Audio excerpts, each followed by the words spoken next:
2024 to 2025. Hi, my people. This is Leticia Andrade with Sarah Coral. Woohoo!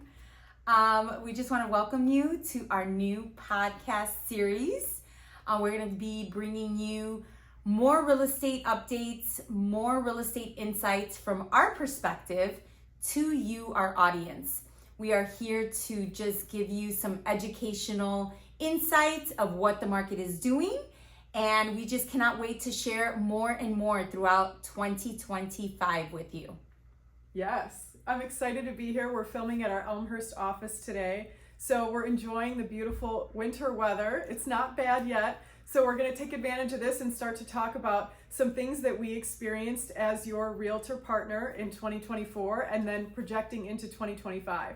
I love that. And so let's go ahead and start off with our first question. So we want to know, what surprised you the most about the real estate market in 2024? So I think we still saw a lot of multiple offer situations when it came to buyers. Interest rates rose a little bit, but remained steady oftentimes. And we were not able to just make that offer to the seller and then begin to negotiate individually. Almost every offer I made went to multiple offers, and then we were in a competitive situation. So I think we're still coming off of 2023 where we just did a lot of highest and best negotiations. And then in 2024, we kind of were able to analyze a little differently, but still had to really put our best foot forward. I always say, and this is something that I wanted to instill in a lot of my buyers, I am buyer heavy in 2024. Hopefully I can shift that into the listing world like you, Sarah. But with my buyers, I always believe to let them know, let's make our first offer our highest and best offer. Let's put our best foot forward from the beginning so that we can definitely be in that competitive mindset, so that they know that we're putting our best forward even in the beginning. Even if they call for highest and best offer, we want to make sure that we do that right off the bat, because sometimes these sellers are not considering highest and best offer. They're just going to take a look at all the offers and make their decisions their first round. And that's what I found, that we cannot kind of like either lowball them or think that we're going to get the price that we want because the seller had the advantage. Would you agree? Yeah, absolutely. They still did. We're still seeing really low market times. And when we talk about a buyer's market versus a seller's market versus a neutral market, so a neutral market, we're looking at about 4 to 6 months of market time. We have not been in a neutral market since pre-COVID, since 2019 and earlier. So right now we're seeing very low market times. Of course, it varies by municipality or by county, but we're seeing, things in the average of sometimes 10 days on the market or 21 days on the market, and that's taking everything. But often when you and I are making offers, it's gone by Monday, and things go on the market on Thursday. So we're talking on the 5th day on the market, we're already done. So when you see that property, you need to make the decision quickly. We often don't get a chance for a second showing. You often don't even get to sleep on it. We need to make the offer right away and then move forward and hope that we are chosen when we're bidding. And that's the one thing as far as us making offers and just pulling the trigger and knowing right when to pull that trigger, because I've seen as low as 3 days on the market. Yeah. And that is no time for us to just, lallygag or kind of think it over. Like you said, we don't have time to do a second showing. So for some of those buyers that are hesitant, they have seen losses on homes that might be perfect for their family. And that's sometimes where we have to kind of just advise our buyers accordingly, even our sellers, that we know, and this is something that I love and that I'm learning from you as well, working with sellers, is that we're creating large spreadsheets and letting them know, like, hey, as soon as the offer comes in, we are presenting it to our sellers. As soon as that offer comes in, if we have 5 to 7 offers, we're creating that spreadsheet so that we can compare to see what's going to be the best option for our sellers. Because we are looking for a good offer to be presented, but there are many factors that we're looking into for a seller to consider. Yes. And accepting the best offer that they're going to be receiving from that buyer. Yes, and I know it's often troublesome for buyers because they think that the seller is only looking for price. Nope. And they are definitely not. So they're looking at the level of earnest money and the level of down payment. So those shift. The type of financing. Yes. They want to know if it's going to be as is. Sellers don't want to be nickel and dime during the home inspection period, so that's important to them. There are just a lot of factors. You can see something close 2 months later and be upset and think, gosh, I offered higher than that, but you don't know what the terms, the rest of the things that we can't see that were on that offer that made that buyer stronger than our buyer's offer. So that's why education and doing a buyer consultation at the beginning of working together is so important, because we can set those expectations and we can also go over the negotiating points and everything that we can do as buyers to make our offer the strongest when we approach those multiple offer situations. I think that's a good segue in letting some of our audience understand what are some of those determining factors of why a seller might not pick the highest price offer. Mm-hmm. And I think that it's all about who your real estate professional is that you're working with and understanding what some of those strategies might be. Mm-hmm. It, like we said, it might be the financing issue. You don't know if they're putting a larger down payment. True. Or what type of loan are they receiving. You know, there's a lot of different factors, and there's a lot of factors where some people still think that our sellers are eager to give a closing cost credit, which it's kind of difficult, right? Yes. So if you have 5 offers on the table, 2 of those out of the 5 are asking for closing cost credits and the other 3 are not. That can be a determining factor for a seller to say, hey, what's going to be my bottom line? What's going to be my take home? You know, what's going to be my net in my pocket, right? Opposed to maybe picking someone that may need, and that sometimes is not looking like a strong offer. Correct. When a buyer makes an offer that's asking the seller for closing cost credit. Yeah. And it just happens to be the numbers that work the best for that buyer, but the seller views it as a potential issue and wondering why do they need that, and looking at other people who are not asking for one and then potentially eliminating that one. We also have not really been able to submit any offers contingent upon the sale of an existing home. So that one's been gone for years. Wow, guys. And a lot of people don't understand. And this is where the scarcity of sellers putting their house on the market, because they are scared that they're not going to be able to find their next home. Yes. Would you agree? Yeah, so and I saw something last night where the broker private remarks said the sale of this home was contingent upon the family finding suitable housing, because if they don't have anywhere to go, we cannot close on that home. So we're seeing a lot of that too. So imagine they need to get under contract in order to be able to make that next offer. Will the seller that they're offering on, will they be open to their home having to be able to close? So it's really tough. So that's one of the first things I think that sellers weed out. Yep. They go through, they look, oh, this person is contingent upon the sale of another property. We're not even looking at that.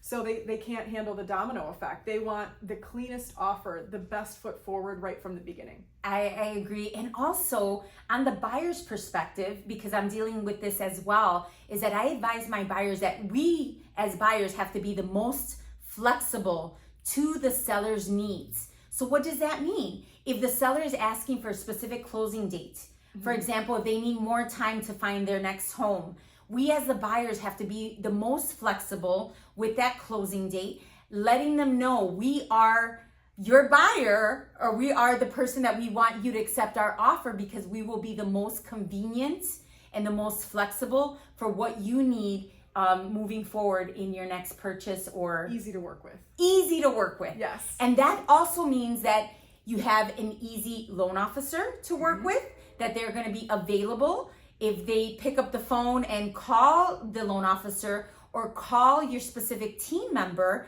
that they're going to be readily available. And that we don't see that very much in the market sometimes. No, I know that's really important to me, because when I get home from showings at 8:30 at night and I need numbers ran because my client wants to make that fast offer, I can't be waiting until Monday at 9 when someone gets in to run numbers. We need to make that offer potentially tonight. I don't care if it's 11 o'clock at night, but we need to get that offer in. Absolutely. So really important. Yeah, flexibility, availability is extremely important in today's market, especially when we're trying to win any multiple offer situation. Yes. So I love that. I love those little key points, those little tidbits that you're only gonna find with an experienced real estate professional like Sarah and myself. I think it's extremely important. And what I love about working with you, Sarah, is that we're able to kind of feed off each other. We're able to give each other real life stories from our clients so that we're able to help our next family to the best, as the best real estate professional as possible, because we have those real life obstacles that we are overcoming. And once we share those stories, once we share those real life experiences, our next deal is going to be as smooth as pie, yes, I think, you know? Mm-hmm. So that's something definitely that I love to share with each other, because those real life experiences will help us definitely for the next. Yeah, and it's great because I mostly work in the suburbs and you mostly work in the city. So there isn't crossover, but there's assistance in the partnership. So when I have something that I need help on, it's so great to be able to call you and work together on something. And then if you encounter something that you haven't heard of or seen yet, maybe I have. And it's so great to bounce ideas off of each other and see what the other person is experiencing in their business. And you might be wondering, like, hey, what is this dynamic, right? Well, we work for the same company. We're Fulton Grace Real Estate Brokers. And this is what I love. And I love the community that we have in our office at Fulton Grace, where we are building together, even though we have different markets that we are marketing ourselves into. But I think that our collaboration is what's going to make us even more successful in 2025, because we have that vast experience and then also that community and the help from one another, where we're like helping each other grow. Yeah. Imagine, because if I have a great inspector, or you have a great lender, or we need someone that's going to shoot the most amazing video for a property, we can always ask the other one, hey, who have you used recently? I have a specific project that I have this in mind for. Can you help me? So I love that. The morale and everything that we get to facilitate, it's great. Yeah, and that's why I love being at Fulton Grace. I think that majority of our real estate brokers love to collaborate and work together. Yeah. Because I think, within your network, what do they say? Your network is your net worth.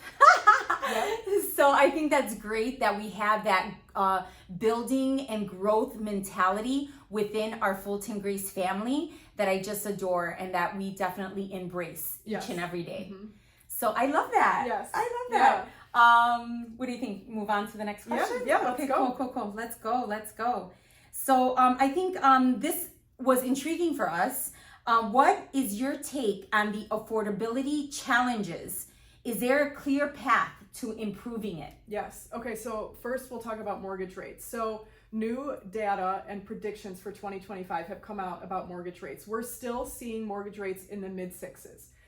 They analyze those by quarter, and then different real estate experts come out with their prediction. So we're seeing something kind of similar.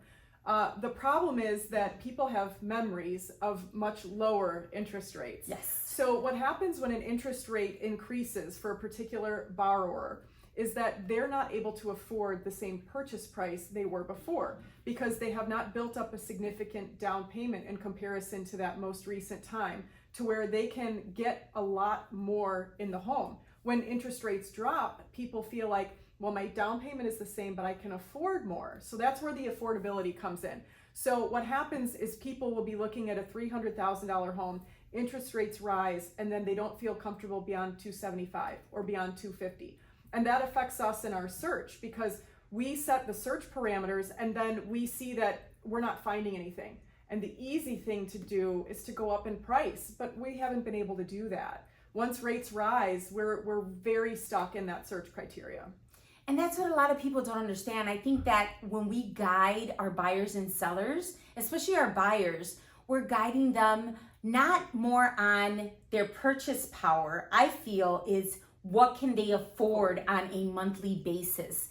What are they comfortable with on a monthly basis as far as paying on their mortgage. And I think that that's going to be primary, especially moving forward in 2025, is I want you to have the mindset of what is my comfortable mortgage payment for 2025. And that's where we work our numbers backwards and say, okay, if we're looking at a $3,000 or a $3,500 mortgage payment, how much and where are we able to buy, or what is our purchase price at that point, so that now we're working the numbers backwards so that our buyers feel comfortable with that monthly mortgage payment. So that's something that I definitely like to encourage in my buyer consultation is, hey, let's think of it in a way of, what am I comfortable with?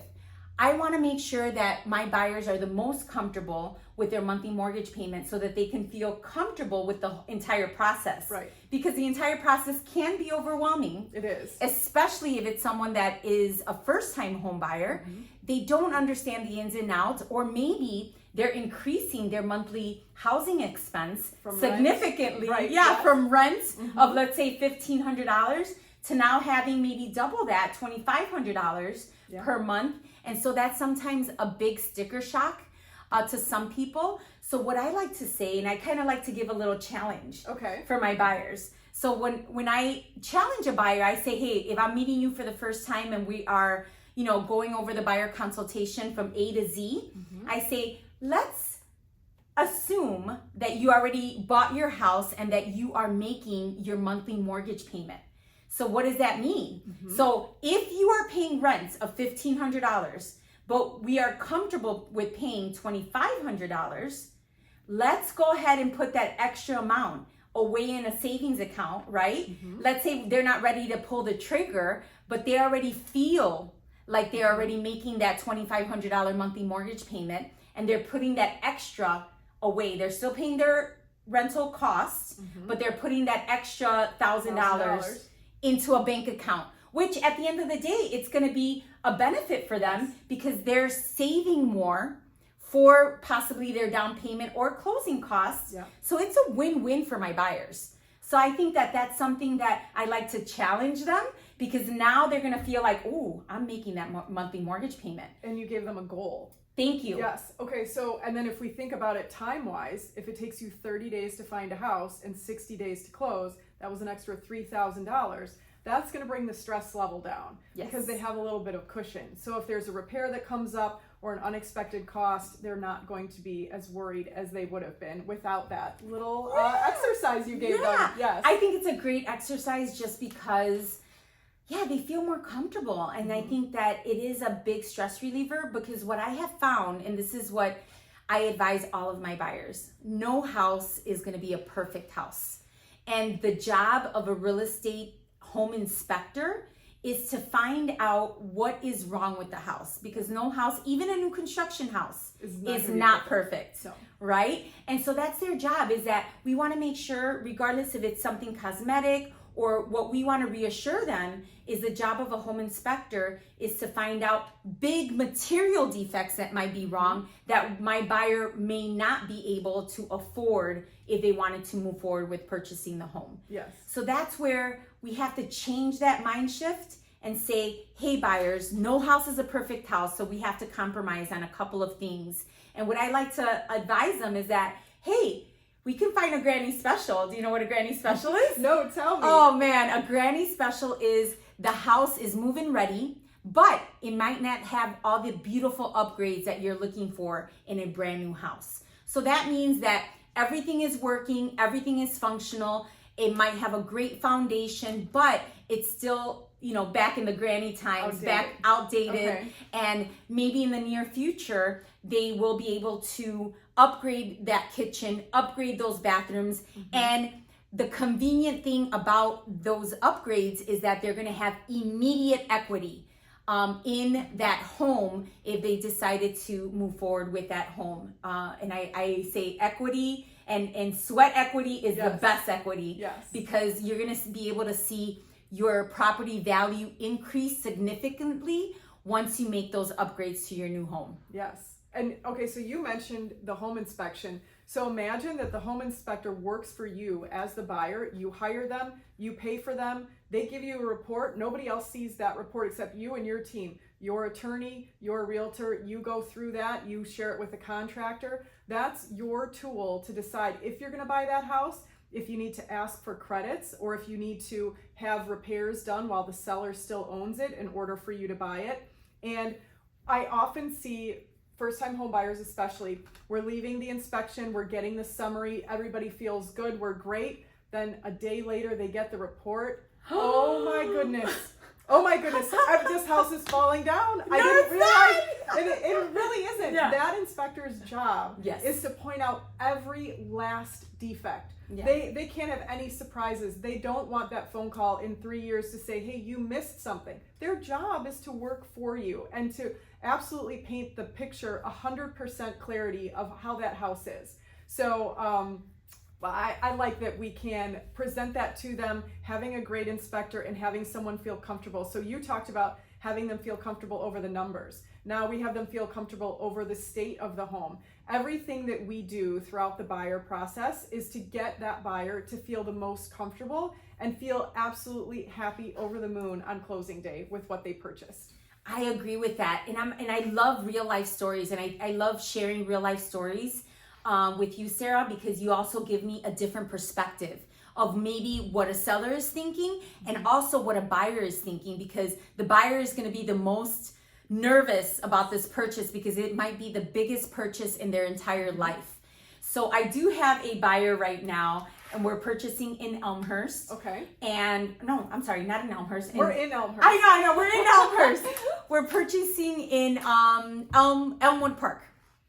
So Elmwood Park and a lot of suburbs have their own village inspections, guys. So besides our home inspection, the village comes out to take a look at the home and to make sure that everything is up to par with their village guidelines and whatever their criteria, requires. And do you know when they do that? Well, they have to do a pre-home inspection first. They have to do it before you list. Well, guess what? This one wasn't done? It wasn't.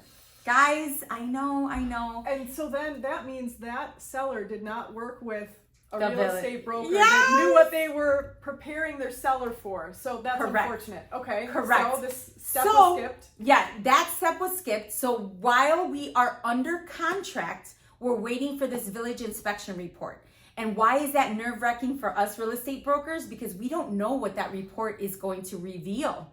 And so that's something that we have to be embraced or brace ourselves for, Right. because we don't know what it's going to reveal and we don't want to scare the buyer, right? So in this particular case, we got the report back. It wasn't so bad, but it's not so bad because I've seen plenty of these reports where it has a list of 30 things that we have to deal with, right? And I actually have one on one of my listings. Oh.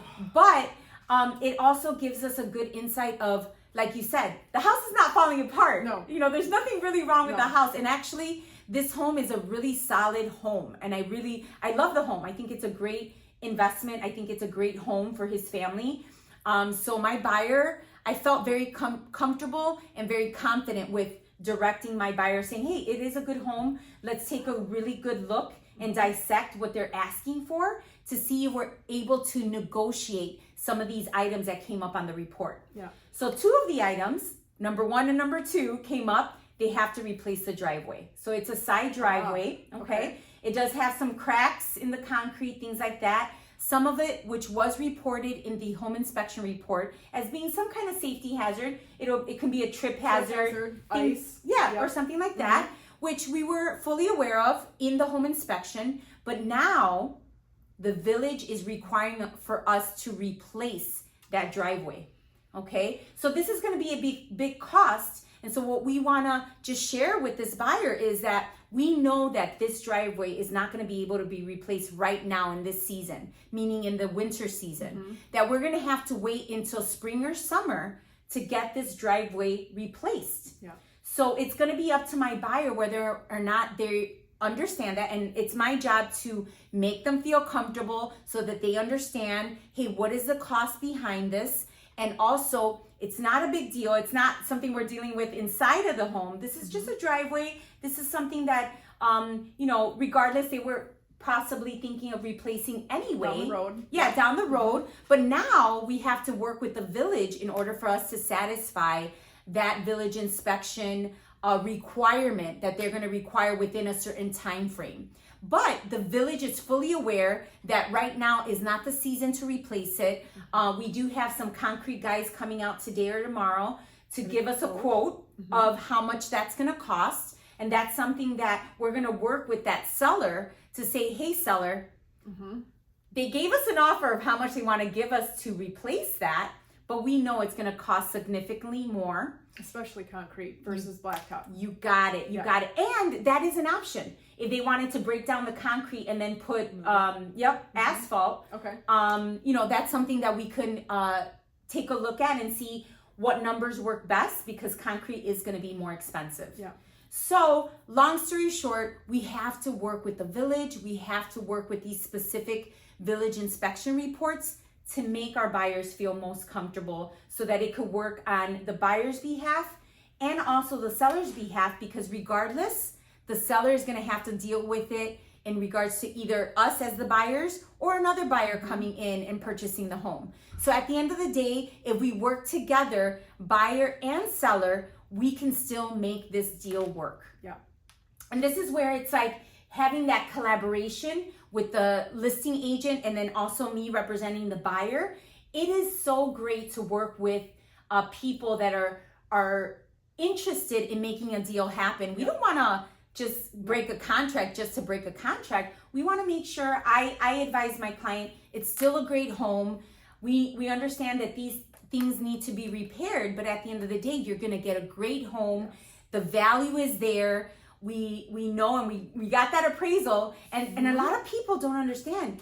Us as buyers, we do not have to share that appraisal price with the seller. That is we pay for that appraisal. So we have the right, if that appraisal comes in higher than what we're buying the home for, goes back to your instant equity. Oh, instant equity. And we do not need to share that amount of appraisal. All we have to share is the appraisal came in. It came in at what we're purchasing the home for. Satisfactory. As is. Satisfactory. Yes, exactly. As is. And that's very important, because sometimes, depending on what your financing is, if you're a conventional or FHA or whatever it is, the as is component in an appraisal is super important. And as long as we have satisfied what that lender is looking for, a as is satisfactory appraisal, then we can move forward with our loan. Yes. Yeah, that's on my checklist. Was the appraisal satisfactory? So I always look forward to getting past that hurdle, because it feels like we do a lot of work at the beginning and then we're waiting for the appraisal, and that's one of the last pieces that we need for our clear to close. Yes. And let's talk about that. I think a lot of people, they're like, what is that? And why do we make such a big deal once we get the clear to close? I think that, as me and Sarah have advised, we do what's called a buyer consultation, a complimentary buyer consultation, which we feel that is the most important when we're working with the buyer, so that they understand what the full process is and why we get so excited when we get a clear to close. That means that our buyer has satisfied all of the lender guidelines of what is required so they could obtain their mortgage. Yes. Or how would you describe it? I would say the same. So for the buyer consultation, it's casual. It's meant to be stress relieving. We do it over coffee or do it in the office, and we sit down and we talk about the whole process. Maybe you've been pre-approved already, maybe you haven't. Maybe you've started your search and you're in a bunch of apps and you favorited things and you can't wait to get to those properties and tell me what addresses they are. But I want to break it down. I want to walk through all the steps of what we're going to do. And then depending on, I usually like to gauge the buyer and how deep we're going to go into the negotiation talk, because I like to have an example of a property that they already know that they love, so we can use those examples and say, okay, this is going to be maybe as is. This is going to be going over list price. This is going to be maybe escalating your offer, maybe doing an appraisal gap waiver. And if I start to see the eyes glaze over, I know we have to save that. We have to save it until we've already seen the property and we're using a specific example tailored to that specific buyer's needs so that they don't get overwhelmed. So buyer consultation is so important. And the same thing with sellers. Yeah, that's what I was going to ask. Since you work with a lot of sellers, what do you see, or what would be your highlight, or in that seller consultation, what would you highlight to that seller so they also can feel most comfortable when they're receiving those offers and when they're kind of guiding, or you're guiding them through that process? Yes. So I like to break it down from a buyer perspective. So I want to start all the way from preparing the home. How are the buyers going to see your home?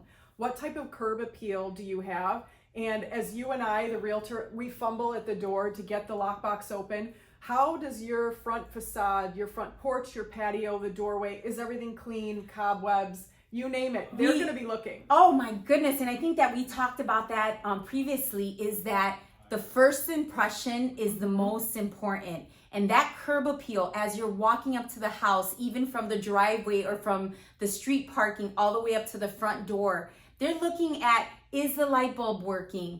Is, is it clean? Is it, all of that is so important. That first impression is the most important for anyone coming to either purchase your home, and are they going to want to make an offer on that specific home? It's so important. We have to get sellers to transition the mindset of living here to live in it and your ease of everyday usage to a product that we are selling to make you the most money. And while you love to have a coffee maker out and your towels and your soaps and everything on the counter, it has to go. Yes. Because we don't want to do a ton of work staging the home for your photos. And then a week later when we go live, everything's back to the way you lived in it. And we want the buyers to see it online, fall in love with it, book a showing, get there, do the walkthrough and think, my God, I can see myself living here. I can see my furniture, my bed, my TV over here. And then they're going to make an offer based on how easy it is for them to imagine themselves there. So I think that's really important. With sellers, I like to go over, okay, you've lived here X number of years. What are the pros and cons that you see in your home? And it's hard to think, but if you think back and, okay, well, I didn't like this and I didn't like that, but this is one of the best parts. Well, let's talk about that, because when your feedback surveys start to come in, maybe we're going to get those negative feedback comments from other realtors as they're being so kind and courteous to help us know why that buyer didn't make an offer. Or maybe we're going to have just a field day of people fighting over our home because they love all the same things that you love. So I think setting expectations, whether we're working with a buyer or with a seller, is excellent. It's the way to go. You're going to lay the groundwork and the framework for a successful transaction. And if we can get ahead of people being upset about things that they didn't realize, when you hear this issue in a month, well, we already talked about it. So it really brings the emotion level down. And I think when we're preparing our sellers and getting ready to go to market, of which we're going to be doing a lot of right now, even though we look like we may not be as busy because it's the holidays, we're preparing everyone who's going to be going live in January, in February, in March. We're meeting with sellers, we're doing walkthroughs, we're suggesting repairs, and we're getting ahead of it because no one wants to be cramming at the last minute to go live.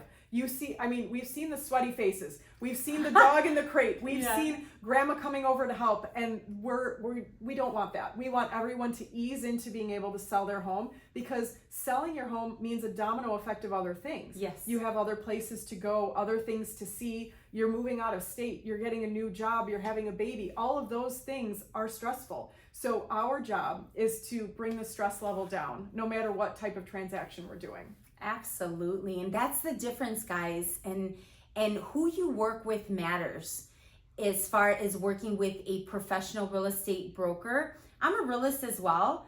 We have to let you know, because we have to be that third eye. We have to let you know what's working, what may not be working, so that we can give you the outcome that you're looking for as a seller. We can give you that outcome that you're looking for as a buyer. And I think it works hand in hand, and that's what we're here to advise you on, is to make sure that we prepare you properly so that we could relieve as much stress as possible so that you can have the most best experience with us as your real estate professionals. Yes.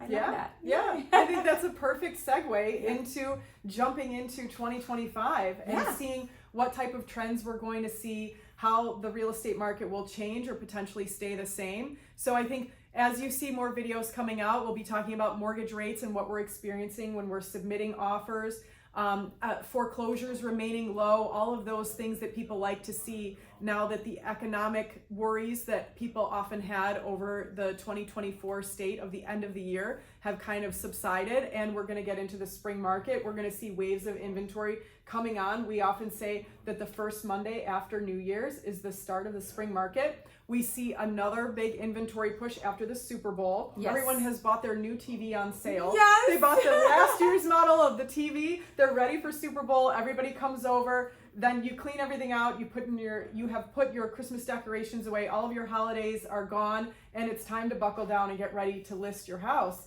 and get ready for the spring and summer market. So we're really excited for that. And so what I love about December month is that a lot of people are already planning the sales of their homes or the purchase of a new home. Yes. And this is where that goal setting comes into play, where it's like, hey, it's like we want to get ready and stay ready. And that's what we say is our motto, so that we can make sure that either our buyers or our sellers or both, right? They might be both. Yeah, they might be both. They might be saying, hey, we're going to prepare our home to sell. And then at the same time, simultaneously, be looking out there in the market for our next home. Or like we said, we have people that are relocating because they have a new job, because they've been promoted. So there's so many factors in everything that we do on a day-to-day basis that we as your real estate professionals are here to help you ease through that and kind of segue you into the next phase of what your family is going to be going to or towards or moving towards, right? All these goals, these goal settings to make sure that we make it as smooth and easy as possible. Yes. Well, thank you. This was fantastic. I love it. I love it. So thank you so much. Now stay tuned for more, either short clips or episodes, but you will get the full episode right here on our YouTube channel. So please go ahead and hit that subscribe button.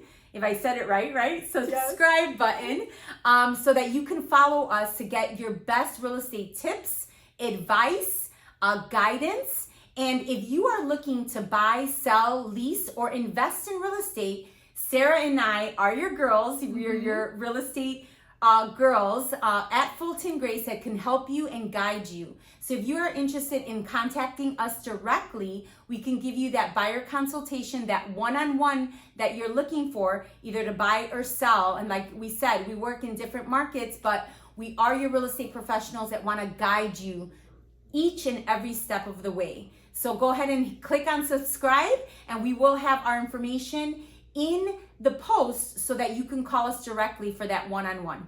Yes. Thank you. Thank you.